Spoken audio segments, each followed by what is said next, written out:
좋으신 아버지 하나님 감사합니다. 그렇습니다. 주님 앞에 나아가 주의 말씀 앞에서 순종함으로 그 영원한 나라를 향해 걸어갈 수 있는 우리의 삶이 되기를 원합니다. 너무나 부족해서 아버지 참으로 넘어지고 쓰러질 때마다 주님을 쳐다보기가 심히 두렵고 떨릴 때가 한두 번이 아닙니다. 그럴 때마다 다시 용기를 얻게 하시고 주의 은혜로 또 일어나서 그날에 도착하는 그날까지 멈추지 않는 이 믿음의 경주 다 마칠 때까지 달려가게 하여 주옵소서. 오늘도 주실 은혜를 사모하며 예수님의 이름으로 기도드리옵나이다. 아멘. 하나님은 우리에게 분명히 말씀하시고 선포하시는 게 있습니다. 이것은 우리가 이해를 하든 말든, 우리가 듣고 싶든 듣고 싶지 않든 상관없이 선포하는 말씀이 있습니다. 디클레어라고 합니까? 선포하는 말씀. 그 선포라고 하는 것은 모든 피조물들아, 모든 인생들아 들으라 라고 외치시는 하나님의 말씀이 있습니다. 그런데 그 말씀이요, 성경 전체를 통해서 한마디로 말하면은 너희들은 나로부터 왔으며 언젠가 이 땅에서 내 사랑을 배우고 나서는요 나의 영원한 나라로 돌아와야만 된다 라고 말씀하시면서 잊지 말아라. 이 한 가지 사실을, 진리를 잊지 말아라.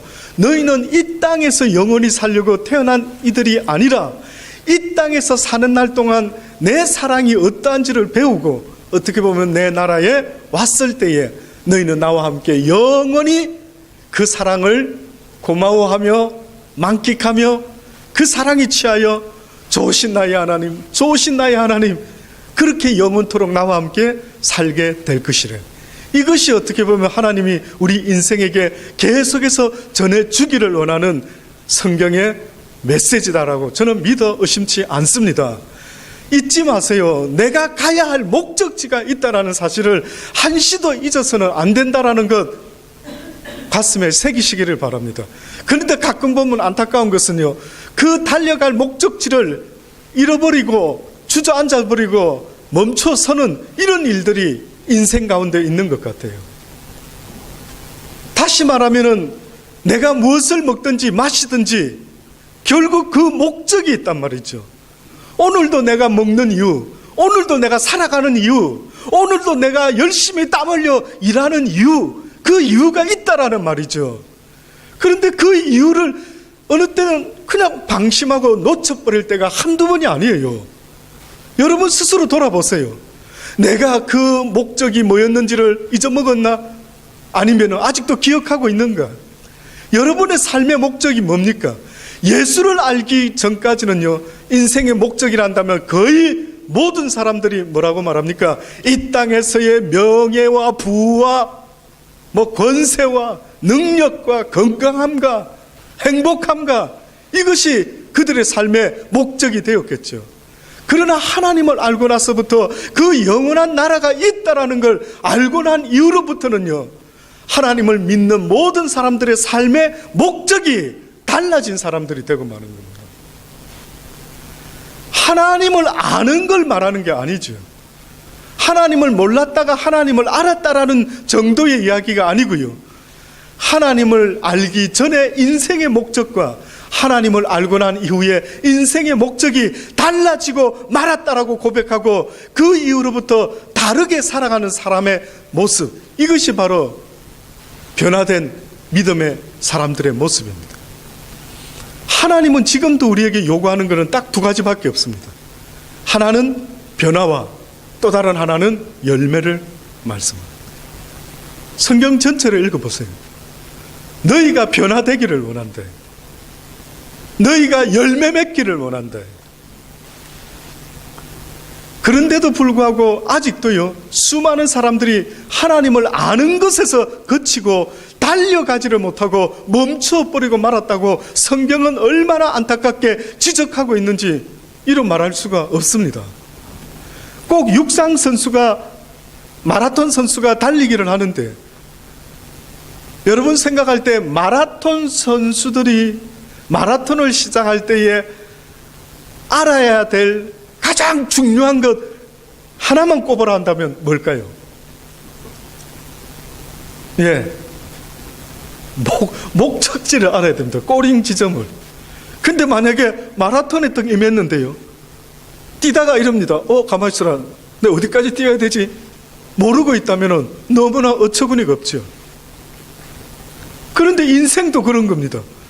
어느 날 인생을 달리고 있는데 내가 왜 이렇게 살아가야 되지?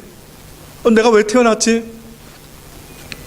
내가 왜 엿새 동안, 막 때로는 7일 동안 왜 내가 이렇게 열심히 땀 흘리면서 일하는 거야? 내가 왜 돈이 많이 필요하지? 어느 순간에 목적지를 잃어버린 거예요. 그런데 한마디로 하나님은 그 목적지를 뭐라고 설명하시냐면, 이제는 너희가 무엇을 먹든지 마시든지 오직 무엇을 위해서라고요? 하나님의 영광을 위해서라는 겁니다. 그분은 우리의 영광을 받으시기에 합당하신 분인 것입니다. 그분은 저와 여러분을 지으신 자요, 나의 생명의 주권자이시기 때문에 그분은 그런 권한이 있다라는 것입니다. 그래서 그분은 내가 너희를 지은 것은 나를 영원토록 찬양하게 하기 위함이라, 내가 너를 그렇게 지은 것이라고.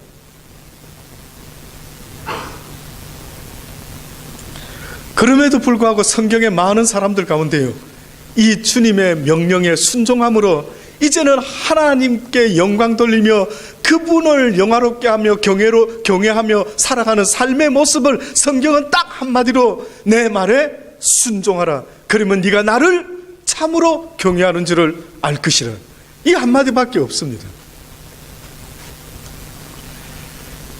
우리의 인생, 제된 인생, 육신 있는 인생을 가만히 돌아보니까요, 세상에 묻혀 하나님을 알지 못하고 살아갈 때 그들로 하여금 하나님을 알게 하는 첫 번째 방법, 고난입니다. 고난. 참 싫은데 하나님을 모르고 살아가는 인간에게 하나님이 은혜로 주실 수밖에 없는, 그래서 어떻게 하든 하나님을 한번 바라볼 수 있도록 기회를, 찬스를 주는 은혜가 있다면요, 그는 고난입니다. 이스라엘 백성들이 이집트에서 400여 년 동안 종살이 할 때 그냥 먹고 살만하니까 그들은 당연히 찾고 늘 섬기고 했어야 되는 그들의 신인 여호와를 잃어버렸어요. 아브라함의 하나님, 이삭의 하나님, 야곱의 하나님, 그들의 하나님이 분명히 있었는데도 불구하고 그들이 종살이를 하면서도 불구하고 하나님을 찾지 않았던 것은 먹고 입고 마시고 살만하니까 그들은 하나님을 절대 찾지 않았습니다. 많은 사람은 경제적으로 여유 있는 게 복인 줄 알고 있어요. 근데 저 개인 경험을 말씀드려 볼까요? 뜻밖에도 경제적으로 여유 있는 그들과의 관계 속에서는요, 심히 그리스도 안에서 하나 되기가 어렵더라고요. 오히려 어렵고 힘든 사람들은요, 더 하나님을 갈망하며 몸부림을 치며 목사인 아무것도 아닐 것 같아 보이는 이 목사에게도요, 찾아와서 어려움을 하소연하고 그러면서 함께 기도하고요.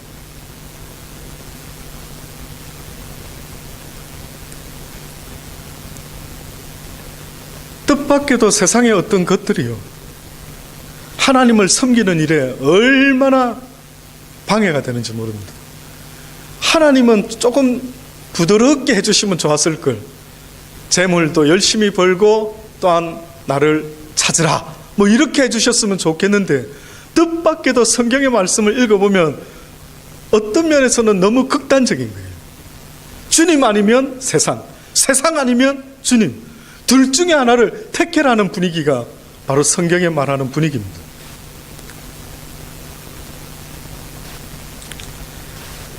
그런데 이것이 잘 안 되는 겁니다. 아주 태초부터도 이스라엘 백성들이 애굽에 있으면서부터도요, 하나님을 찾지 않으니 하나님이 요셉을 알지 못하는 왕을 세우셔가지고 이스라엘 백성들을 엄청나게 고역을 당하는 것입니다. 그랬을 때에 그들이 비로소 이거 어쩌면 좋지? 이 어려움을 해결할 수 있는 길이 없을까 찾기 시작한 거예요. 아마 사람이 생각났으면 사람에게 사신을 보내든지 비밀 결사대를 조직하든지 해가지고 이놈의 왕을 어떻게 암살시키지 이런 생각 저런 생각 해볼 수도 있었겠죠. 그런데 그들이 방법을 찾다 보니까 누군가가 그런 이야기를 했겠죠. 방법이 있어요. 무슨 방법이 있죠? 이 힘든 인생에서 내가 구원받을 수 있는 어떤 방법이 있습니까? 라고 했더니만 방법을 제시하는데 뜻밖에도 하나님만이 이 어려움에서 우리를 구원하여 주실 수 있습니다. 그 하나님은 바로 우리의 하나님이셔요. 아브라함 조상의 하나님, 이삭의 하나님, 야곱의 하나님입니다. 누군가가 알려줬겠죠. 그랬더니만 비로소 그때서야 성경에 보니요, 택함받은 그 민족도 비로소 그때서야 하나님을 찾기 시작하는 겁니다. 와, 하나님은요 적당히 찾는 자에게 응답하지 않는다라는 사실을 잊지 마세요. 저는 옛날에는 몰랐어요. 옛날에는 적당히 할 일 해가면서 주여 주여 부르면 되는 줄 알았습니다. 그런데 적당히 주님을 부르는 것은 주님은 굉장히 기분 상해하시는 것 같아요. 저 느낌입니다. 어려운 일이 있어가지고 자식이요 부모님께 왔어요. 정제가 어려운 일이 있어서 저한테 찾아왔어요. 아빠 이것 도움이 필요합니다. 근데 분위기가요, 도와주시면 감사하고요, 안 도와주시면 할 수 없고요, 이런 분위기예요. 그러면 여러분 같으면 도와줄랍니까? 안 해줘도 되는 모양이다. 그렇죠? 근데 만약에 땡깡을 놓고 도와줘요 아버지, 이거 아니면 안 됩니다, 나 이거 있어야 됩니다, 그러면 어떻게 할까요? 얘가 심각한 모양인데 도와준다라. 어렵지 않게 하나님은 우리에게 그 말씀을 계속하고 있는 겁니다. 너희가 나를 찾을 때 목마른 사슴이 시냇물을 찾듯이 메마른 영혼이 나를 찾을 수만 있다면 그 메마름은 그에게 복이다, 그렇게 말씀하는 겁니다. 저는 여러분이요 목마른 사슴과 같이 물을 찾지 못하면, 시냇물을 못 찾으면은 내가 목말라 죽을 수밖에 없겠구나 라고 생각하는 그 마음으로 하나님을 찾을 수 있는 자들이 되기를 바라는 것입니다. 그래서 첫 번째, 하나님을 모르는 자들에게는 하나님이 즐겨 쓰시는 방법, 고난은 100%입니다. 100% 쓰시는 방법이 고난이에요. 그 다음에 이제 하나님을 깨닫고, 내가 이제 그렇게 살아야 되겠구나 라고 이제 살아보려고 하는데 이게 잘 안 되는 겁니다. 육신의 법이 날마다 내 생각을 사로잡아 와가지고 하루 이틀은 하나님의 기뻐하는 삶을 살다가 또 그 다음 날부터 넘어지고 쓰러지고 내 뜻대로 또 살아가는 이 모습을 또 보게 되는 것입니다. 그때에 드디어 이제는 두 번째 몸부림이 나오는 겁니다. 첫 번째는 고난이었어요. 아예 하나님을 모르는 그들에게. 근데 두 번째 고난은요, 세상의 고난도 될 수도 있겠지만 이제 하나님을 아는 자의 고난은 뭔지 아십니까? 그게 율법에 등장한 이유가, 율법이 등장한 이유. 율법에 딱 보니까, 자 이제 하나님 알았느냐? 그러면 하나님이 이렇게 살라고 말씀하시니 이렇게 살면은 의인이 될 수가 있느니라, 이렇게 제시가 된 거예요. 그래서 그러면 내가 그렇게 한번 살아봐야겠다 이러고 이제 예수 믿는 사람들이 사는 겁니다. 이렇게 저와 여러분과 같이. 그런데 살아보니까 아버지의 말씀대로 됩니까? 안 됩니까? 율법은 이렇게 말했어요. 네가 10가지 중에 9가지를 지켰다가 한 가지에 걸려 넘어지면 어떻게 된다고요? 전부 다 어긴 것과 똑같이 너는 율법 아래에서 죄인이 된다, 이렇게 말했어요. 자, 이렇게 살아갑니다. 온전해집니까? 안 해집니까? 가능하던가요? 저는 안 되더라고요. 안 되더라고요. 심지어는 마음으로도 나쁜 생각 품으면 그게 죄라고까지 하시는데 안 되는 거예요. 그분 앞에서 청결하고 깨끗한 심령으로 나가고 싶은데 내 마음대로 안 되고 육신의 법은 날마다 나를 사로잡아 오는 것을 보게 되더라고요. 그래서 하나님을 몰랐던 그들은 고난 가운데 하나님을 부르짖었죠. 이제 하나님을 알기 시작하는 이들이 또다시 하나님을 찾고 구하기 시작하는 것입니다. 그게 뭔지 아십니까? 여호와여 나를 구원하소서. 두 번째 부르짖음입니다. 두 번째. 그래서 누구든지 주의 이름을 부르는 자, 주를 모르는데 부르는 자는 없지 않습니까? 그러니 주를 알고도 불러야 되는 자가 있대. 내 힘으로는 이 사망의 법을 이길 수가 없습니다 주님라고 부르짖으라는 것입니다. 그래서 주님이 돕겠답니다. 근데 여러분, 지금 드리는 이 말씀을 가슴 깊이 한번 새겨보십시오. 내게 도움을 청하라, 내가 돕겠답니다. 결국은 부자 대문 앞에서 죽은 거지 나사로 있지 않습니까? 이 거지 나사로가 부잣집에서 굶어 죽었습니다. 왜일까요? 바보 아닙니까? 담을 뛰어넘든지 강도짓을 하든지.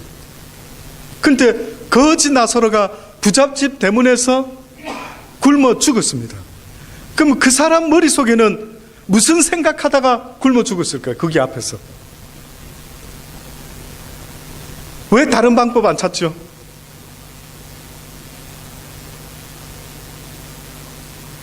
아마 그 거지가 이 생각한 것 같아요. 제가 거지 입장이 돼 보니까요. 그는 이 부자가 나에게 먹을 것을 주지 않으면은 나는 죽을 수밖에 없겠구나, 이렇게 생각한 것 같아요. 그래서 부자가 문을 두들겨도 열어줄 기미가 안 보이면은 잽싸게 다른 집을 가든지 혹은 잽싸게 다른 방법을 찾아야 되지 않습니까? 그런데 뜻밖에도 이 거지 나사로가요, 그 부자 대문 앞에서 굶어 죽을 때까지 그걸 떠나지 않았던 겁니다. 찬양 가운데, 오늘 특송 가운데 주의 말씀에 목숨 거는 자, 그 단 한 사람 찾으신다. 우리는 목숨을 잘 안 겁니다. 내 방법을 찾죠. 세상의 방법을 찾죠. 어떤 식으로든 담을 뛰어넘더라도 내 방법을 찾아내죠. 살기 위해서라면. 그런데 그 거지는 사는 것도 중요하지만 어떻게 죽는 것도 생각을 했던 것 같아요.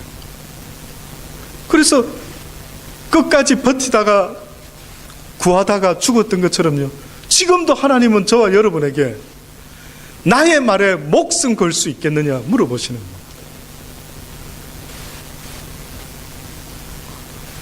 그래서 부르짖으라고 말씀해요.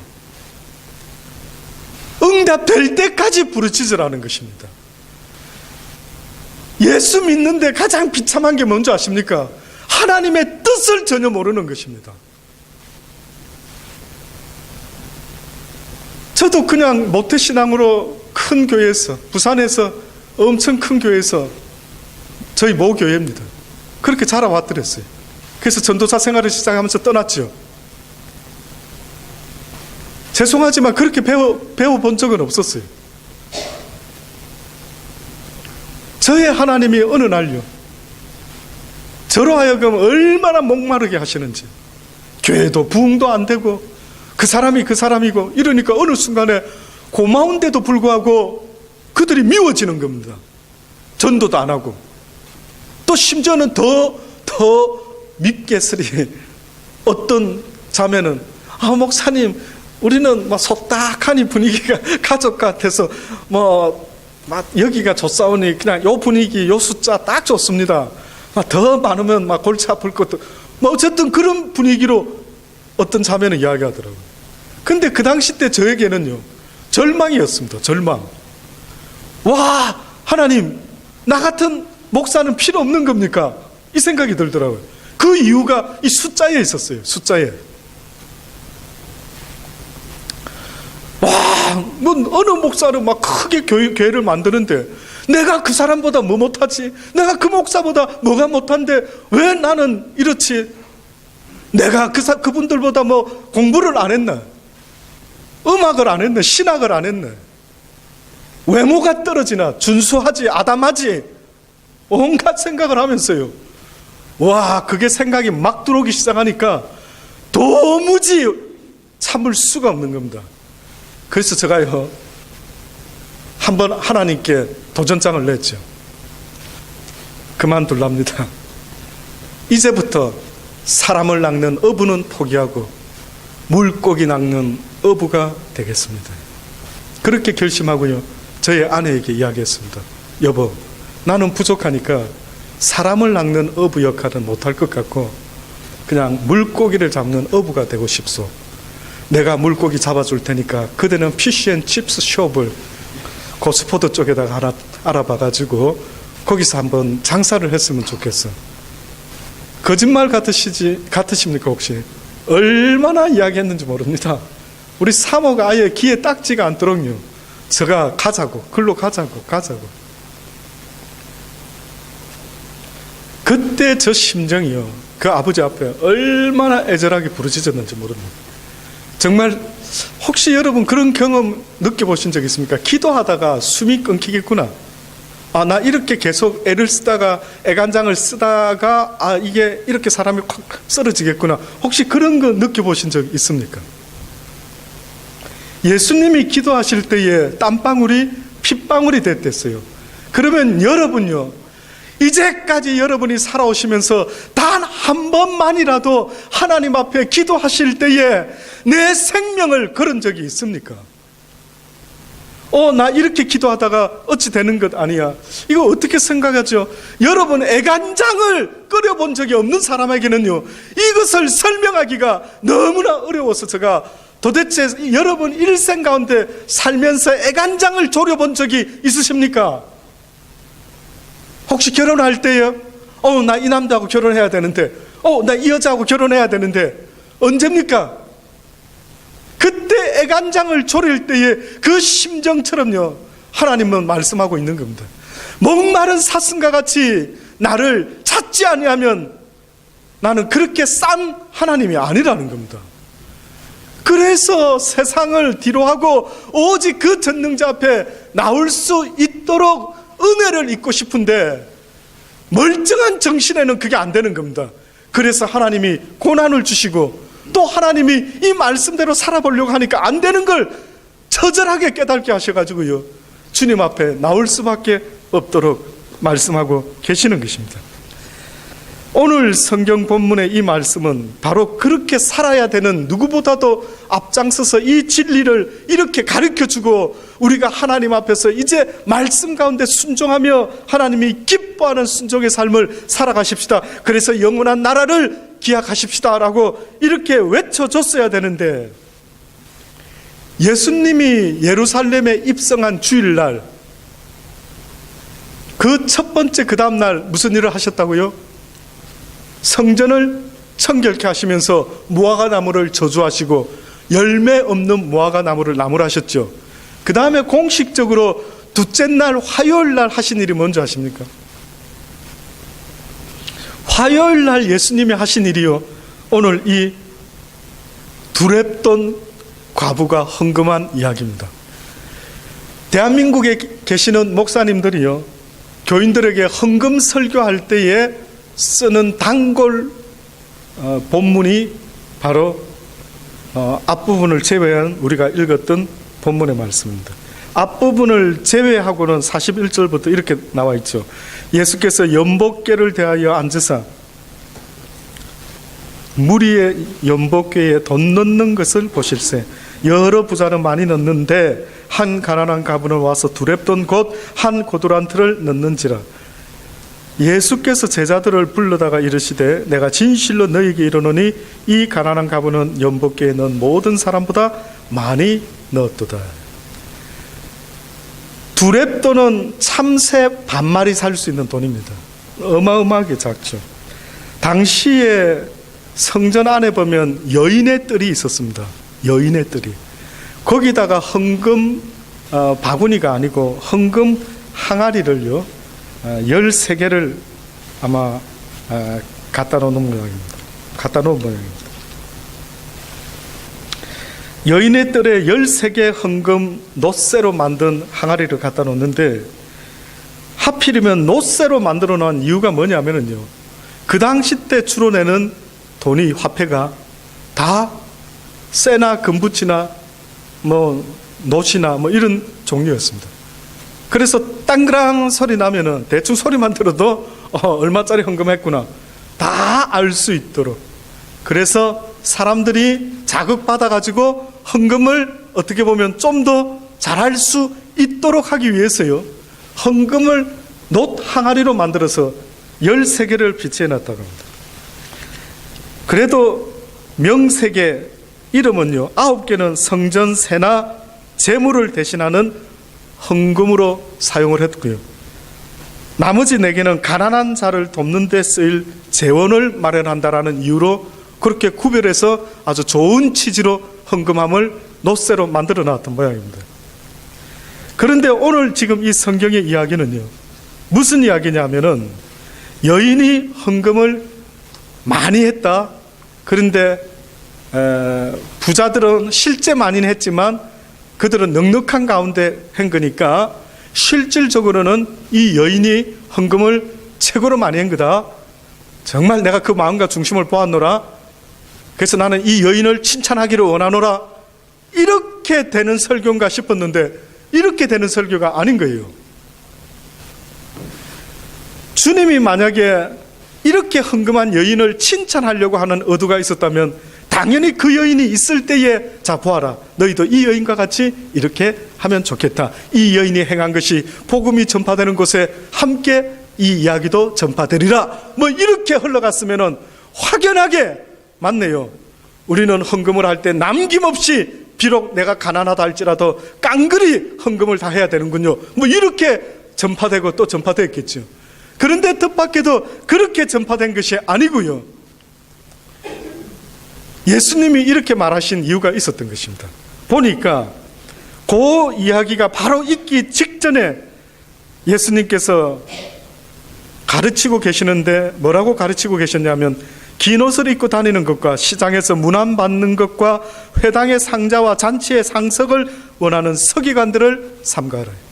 서기관이라는 자들은 다윗 시대 이후에 왕궁에서 서기입니다. 서기, 기록자. 그런데 그들이 성전에서도 그 역할을 하면서 하다 보니까, 성경을 카피하고 쓰고 하다 보니까 어느 순간에 성경에 대한 능통한 자가 되고 말았어요. 그래서 이들이 가르치는 역할을 주로 맡습니다. 성경의 사두개인이라는 자들은 주로 제사장 쪽 계통의 사람들이라 한다면요, 율법사 하는 자들은 다 이 서기관 출신들이, 대부분 바리새인들이 많습니다. 그런데 이 서기관이 보니까 어느 순간부터 사람들에게 가르치는데요, 이들의 삶의 모습은 회당의 상자와 잔치의 상석을 원하는 서기관들을 삼가하라. 저희는 가부의 가산을 삼키며 외식으로 길게 기도하는 자라. 뜻밖에도 두 종류를 지적하셨는데, 그들은 뭐의 가산을 삼킨다고요? 과부의 가산을 삼키는 자. 근데 두렙돈 바친 자가 누굽니까? 과부였어요. 그러면 이게 무슨 말이냐면요, 서기관들이 성경을, 하나님의 뜻을 가르치는데 어떻게 가르쳐 놨느냐면은, 마땅히 도와야 할 과부와 나그네 어려운 사람에 대해서 도와야 된다라고 하는 것을 가르쳤어야 되는데 뜻밖에도 그렇게 가르치지를 않았던 것입니다. 한마디로 말하면 마태복음 23장에처럼요, 이렇게 가르친 것입니다. 화 있을진적 소경된 인도자여, 너희가 말하되 누구든지 성전으로 맹세하면 아무 일 없거니와 성전에 금으로 맹세하면 지킬지라. 우맹이여 소경들이여, 어느 것이 크뇨? 그 금이냐? 금을 그렇게 하는 성전이냐? 너희가 또 이르되 누구든지 제단으로 맹세하면 아무 일 없거니와 그 위에 있는 예물로 맹세하면 꼭 지켜야 된다. 화 있을진저 외식하는 서기관들과 바리새인들이, 너희가 박하와 해안과 근처와 11조는 들이되 율법에 더 중요한 바 의와 인과 신을 가르쳤어야 되는데 너희가 그것을 저버렸다. 이것도 행하고 저것도 버리지 말아야 할 것이니라. 소경된 인도자여, 탐욕에 가득 찬 인도자들이여, 하루살이는 걸러대고 약태는 삼키는도다. 화 있을진저 외식하는 서기관과 바리새인이여, 장과 대접에 거천 너희가 깨끗하게 번지르르하게 긴 옷을 입고 돌아다니면서 남들에게 존경받기는 원하고 있지만은 그 안에는 탐욕과 방탕으로 가득하도다. 소경된 바리새인아, 너는 먼저 안을 깨끗이 하고 그리하면 겉도 깨끗하리라. 화 있을진적 외식하는 서기관과 바리새인들이여, 이 회칠한 무덤과 같은 자들아, 겉으로는 아름답게 보이나 그 안에는 죽은 사람의 뼈와 모든 더러운 것이 가득하도다. 너희들은 오직 사람들에게 너희 자신을 옳게 보이는 그 일에 목숨을 걸고 앉아있구나. 그러나 실질적으로는 어렵고 힘들고 가난한 이들을요, 얼마나 말씀으로 현혹해가지고요, 그들을 도와줄 생각을 안 하고 그들에게 어떤 메시지를 가르쳤느냐 하면은, 비록 네가 먹고 살아야 되는 최저의 돈이 있다 할지라도 그 돈을 다 하나님께 헌금하라. 그리하면 하나님이 너를 도우시리라. 맞는 것 같아요. 그렇죠? 자, 그 다음에 마지막으로요, 오늘 이 시간에는 이렇게만 말씀드리고 마치겠습니다. 누가 헌금을 많이 했느냐? 이 여인이 많이 했다라는 겁니다. 구차한 중에도 도대체 무슨 정신으로 생활비 전부를 다 넣은 겁니다. 근데 그 다음에 성경 누가복음에 보면은 이 이야기가 똑같이 있는 사복음서 중에 한 곳이 여기 누가복음입니다. 근데 이 누가복음에 보면은 이렇게 끝나지 않고 한 말씀이 더 붙어 있어요. 누가복음에는. 누가복음 21장 5절로 보면은요, 어떤 사람들이 성전을 가리켜 그 미석과 헌물로 꾸민 것을 말하며 예수께서 가라사대, 너희 보는 이것들이 날이 이르면 돌 하나도 돌 위에 남지 않고 모두가 다 무너지리래요. 이 제사장들과 서기관, 율법사 모든 이들이요, 자기들의 겉과 교회의 겉을 근사하게 멋지게 아름답게 꾸며낸 일에 최선을 다했던 모양입니다. 근데 주님께서 과부를 돌아보지 아니하고 자기들의 탐욕 가운데 살아가고 있는 그들에게요, 뜻밖에도 그 말씀을 마친 이후에 바로 너희가 보느냐, 이 아름다운 미물로 꾸며진 이 성전을 보느냐, 모든 게 다 무너지게 될 것이래. 결국은 주님이 성경에 우리에게 무엇을 말씀하고 있습니다? 주여 주여 하는 자마다 천국에 들어갈 것이 아니요 다만 하늘에 계신 내 아버지의 뜻대로 행하는 자라야 들어가게 될 것이라. 그날에 많은 사람이 나더러 이르되 주여 주여 우리가 주의 이름으로 선지자 노릇하고 주의 이름으로 귀신을 쫓고 권세도 행하지 않습니까? 그런데 어찌하여 우리를 도무지 알지 못한다고 말씀합니까? 그렇다. 나는 너희들을 도무지 알지 못한다. 내가 너희들에게 원했던 것은 하나님의 뜻대로 행하는 삶, 변화와 열매를 보기를 원했건만 너희들은 결단코 그것을 보여주지 아니했다. 누구든지 나의 이 말을 듣고 행하는 자는 그 집을 반석 위에 지은 지혜로운 사람과 같아요. 주의 말씀을 듣고 회개함으로 그 말씀대로 살아가는 걸 원하시는 것이지, 선교하고 복음 전하고 선지자 노릇하고 목사 노릇하는 것을 하나님은 결단코 베너핏을 주지 않는데, 잘 생각하셔야 될 겁니다. 이영호 목사야, 너 전직이 이 땅에 있을 때 목사였구나, 선교사였구나, 장로였구나, 권사였구나. 그것의 베너핏은 없다. 오히려 그들의 안타까운 모습은 뭔지 아십니까? 하나님을 기쁘게 하는 일을 앞장서서 하고 있노라라고 생각하다 보니 자기의 삶을 돌아보지를 못하는 거예요. 내가 얼마나 하나님과 함께 동행하고 있는 삶인지 전혀 모르는 겁니다. 응답 받습니까? 기도하면 응답 받습니까? 기도하면 하나님이 사인 주십니까? 버린 자라, 아직도 멀은 자라.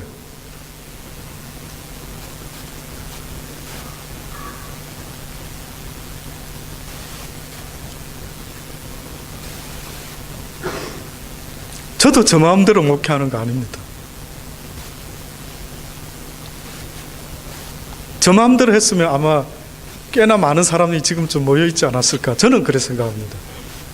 왜냐하면 인물도 괜찮기 때문에 꽤나 괜찮은 성도들이 많이 몰려오지 않았을까. 그러나 그분의 말씀을 쫓다 보니까요, 이상한 사람이 되고 말더라고요. 갑자기 떠나야 되고, 갑자기 또 떠나야 되고, 갑자기 다시 나타나야 되고. 한 번씩 그런 소리 듣습니다. 이용호 목사 시드니에 왔대. 그 양반은 어디 갔다가 어디 왔다가. 왜 그런데? 모르죠, 그분들은 내가 왜 그러는지. 그게 쉬울까요? 한 곳에 터잡고 교회를 키워나가는 게 쉬울까요? 저와 믿음은 나와 하나님과의 1대1의 관계예요. 1대1. 누가 인정해주고 하는 것은 소용없습니다. 여러분이 저를 어머나 목사님은 참 믿음이 좋아요, 하나님 기뻐하시게, 그 말은 소용이 없어요. 하나님이 저한테 그 말씀을 해주셔야 돼요. 그 표현을 마태복음 7장에는 누구든지 나의 말을 듣고 행하는 자는 그 집을 반석 위에 지은 지혜로운 사람 같으니 비가 내리고 창수가 나고 바람이 불고 할지라도 무너지지 아니하는데, 하나님의 말씀에 순종하며 살지 못하는 자는 어렵고 힘든 일이 있으면 곧바로 넘어지고 쓰러지게 된다. 그러니 여러분이 살아가다가 어렵고 힘든 일이 있어가지고 고민이 되고 몸부림을 치고 막 넘어지고 쓰러지고 실족하고 하는 일이 벌어진다면 무엇이 문제인가 돌아보세요. 하나님의 말씀에 내가 순종한 적이 언제 있는지를 보세요. 얼마나 교만한지요. 하나님의 말씀에 순종하지 못하는 자를 성경은 교만하다. 어린아이 같은 자가 복되다 하는 것은 어린아이들은 부모의 말씀에 언더스탠이 안 돼도 순종하는 사람들입니다. 그런데 저와 여러분은 들을 만한 것만 골라서 듣지 않습니까? 그래서 하나님이 안타깝다라고 말씀하고 있는 것입니다. 사랑하는 여러분,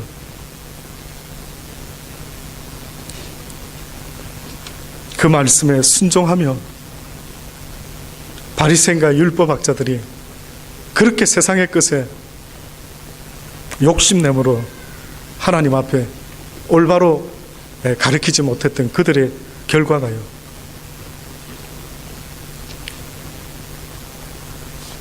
우리의 결과가 되지 않기를 주의 이름으로 축원합니다. 기도하십시다. 참으로 좋으신 아버지 하나님 감사합니다. 이 시간에 이렇게 앉아 있을 수 있도록 은혜 주신 아버지 감사합니다. 주의 말씀을 가슴에 새길 수 있는 우리 모두가 되게 하여 주옵소서. 비록 때로는 피곤한 가운데, 힘든 가운데, 또 여러 가지 생각 가운데 있다 할지라도 아버지여, 우리의 영혼이 주의 말씀에 늘 반응할 수 있는 은혜를 더하여 주옵소서. 예수님의 이름으로 감사하며 기도드리옵나이다. 아멘.